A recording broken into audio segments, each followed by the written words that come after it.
Boy, oh boy. The price of freedom is steep.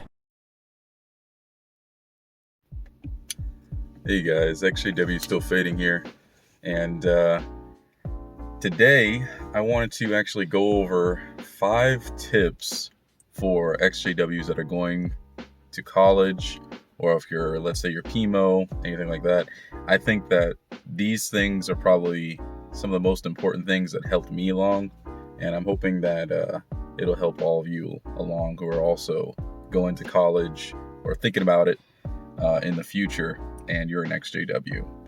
So first and foremost, I just want to go ahead and put it out there that I had to go ahead and block out my face because I didn't have my mask or my hat or anything, and I wanted to make this video for about like 2 weeks now, and I just kept forgetting my mask at my house. So right now I'm outside my college campus, and since I don't have my mask, I'm just gonna make the video and put like some blackout over my face or something so that nobody knows who I am, of course. I'm not ready to do a face reveal yet. Maybe later, but right now it's not the time. But let's get into it. So the first one I have, first tip, is create a new social circle. One of the first things that happens, of course, when you leave the organization is you pretty much lose your friends and your family. We all know this. Being alone doesn't really help in that instance. You don't want to be alone all the time and only keep to yourself. It's best to have somebody. Maybe they won't even be like a good friend exactly, but just an acquaintance, someone that you know that you could interact with or do stuff with. Doesn't even have to be every weekend, but just like every once in a while, go out to eat or something, or hang out with them at their house or their family if they have a family.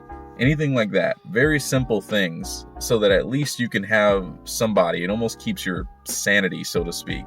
Because I don't think anybody is hardwired to be that alone. Like, they need some type of companionship. You could also get a pet. Get like a dog or a cat. That might help too. If you feel that you're good with just that, then good. But have something or someone. Don't try to be alone. Also, if you do decide to, leave the organization, making new friends helps replace the old ones.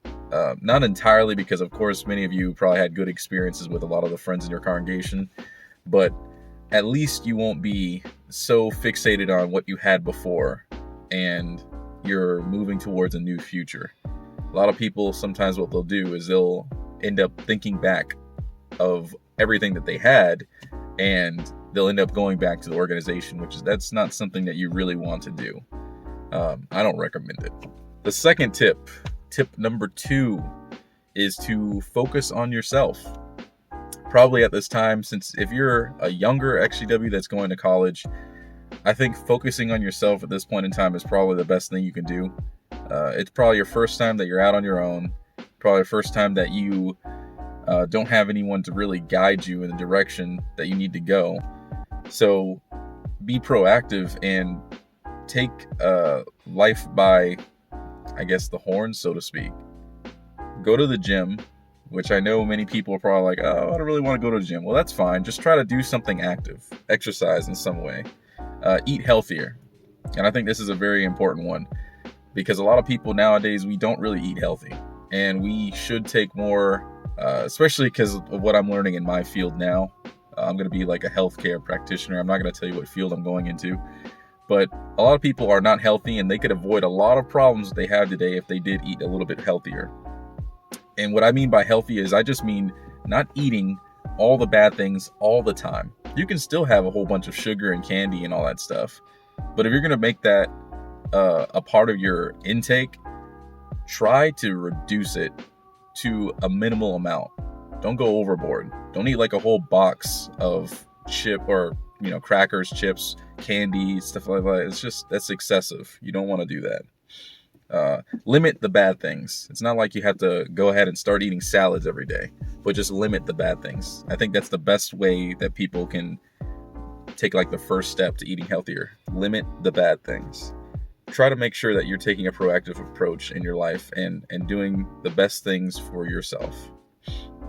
And also too, if you needed to do like a side hustle or a hobby or anything to kind of keep you busy, start a YouTube channel. That's kind of one of the reasons why I did. My third tip is to interact with teachers and faculty. They can open up new doors and new opportunities for you. Some things you probably weren't even aware of, but they can. And they also can probably direct you in a way that you can get some financial assistance, like scholarships and grants. Always talk to your faculty and teachers. They're there to help you. And if they're not, then find somebody else who is. But, it's best to just talk to them, have a good reputation with them, because they'll also help you out whenever you need assistance for class, like exams and things like that. You don't want to be the one person who just goes to class then leaves immediately afterwards. You want to actually talk to the faculty and teachers. Make them remember your name and your face. That's helped me tremendously. If anything good happens, or if they're looking for someone to take some type of opportunity, they'll remember you and you'll be the first person in their mind. It's always a good thing to have that like in your back pocket. The squeaky wheel gets the oil. So interact with them. Number 4 is develop communicational skills. This one's very important, and I think it's just a very good life skill because a lot of people don't have very good conversational and communication skills. Did I say communicational? Conversational and communication skills. They lack that. And as witnesses, one of the things that we probably don't do too well, even though we do go door to door,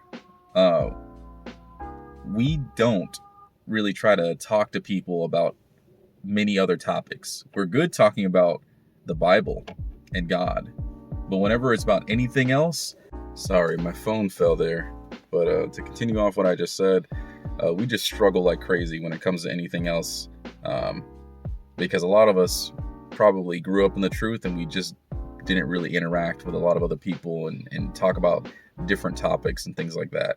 So try to be a little bit more well-rounded, get involved with, other people and talk to them about things you might not even know about. Try to learn new things. Develop better conversational skills. And that's an important life skill. To the point where I think, just like how I said before, the squeaky wheel gets the oil. If you are able to communicate with people effectively and they know you well, it is amazing how many opportunities will open up for you. And whenever people think of anything or something comes up for them, they are going to probably think of you first because you always talk to them or you always held a good conversation with them. Now, the last and final tip here is to try to keep your ExJW or your JW past a secret to the best of your abilities. And I think that this isn't a hard set rule because obviously as you get to know more people and you begin to trust them a little bit more, then you feel comfortable that you can open up to them and it's not a big deal. But when you're just meeting people, I don't recommend telling people about your past or anything like that. Don't be the odd man out if you can avoid it. Just try to go with the flows to an extent and be comfortable with it. Get involved with things that you probably didn't do before. If you want to celebrate holidays, go ahead and be my guest. If you don't want to celebrate holidays, perfectly fine. There's some holidays that I don't even really feel like interacting with, but there's some other ones where I'm like, I'll go to like an event or I'll go to my friend's house and just do whatever because it doesn't really matter to me that much. It's not about the holiday itself. It's just about interacting and having fun with people. That's it. And I even have some bonus tips for you guys. When you're in college, you don't have much money. And if you do have some money, like if you're working a part-time job, you don't really have money to throw around. So I recommend keeping your life simple. Sounds like keep your eyes simple. But I think that is good advice in life anyway. You don't want to live an extravagant life if you don't have the means to support it. You don't have to impress anybody. Don't buy a whole bunch of expensive clothing. Don't buy a whole bunch of expensive shoes. Those are things that I'm seeing people, around my age group doing. And I'm sitting here like, I would never do that. You'll never catch me doing that, buying all those expensive things that wear out, and then I don't have it after like maybe a couple years. And also save money. And this is another Bible verse for you, because time and unforeseen occurrence befalls us all. And that is absolutely true. I can't tell you how many times I didn't have money, and then something happens with my car. And I'm like, really? It always seems to happen. I don't have any money, and then boom, it's like something wrong is with my car. Something happens. It's ridiculous the amount of times things like that will happen. Life comes at you fast, and it's super random. You never know. So just have some money on the side, just in case anything really crazy or goofy happens. But those are all the tips that I have for you guys today. I really do appreciate everybody watching the videos that I've been putting out so far. And yeah, I'm going to try to come up with some more content for you guys and keep posting a little bit more frequently. So far, I've been doing a pretty good job of that with all the other videos I've been making that have been like parody videos, things like that. And it seems like you guys have been enjoying those. I really do appreciate you guys stopping and watching those, liking the videos, things like that, because it goes, the algorithm shoots out to all other prospective people who might enjoy that content. So liking, subscribing, sharing those videos definitely helps. That'd be greatly appreciated. I'd love it. And we also hit a milestone. I actually was able to make it to 1,000 subscribers. So great. Thank you so much for your support. It's helping me get through college, and I am in my second to last semester. This semester is more than 50% done. So, man, after about November, I think the end of November, I'll be on a break for about a month, and then going back to college maybe around the end of January or early mid-January, something around there, for my last semester. So to wrap it all up, thank you guys so much. I really do appreciate it. Please like and subscribe and share the video. You have a good day. Take care.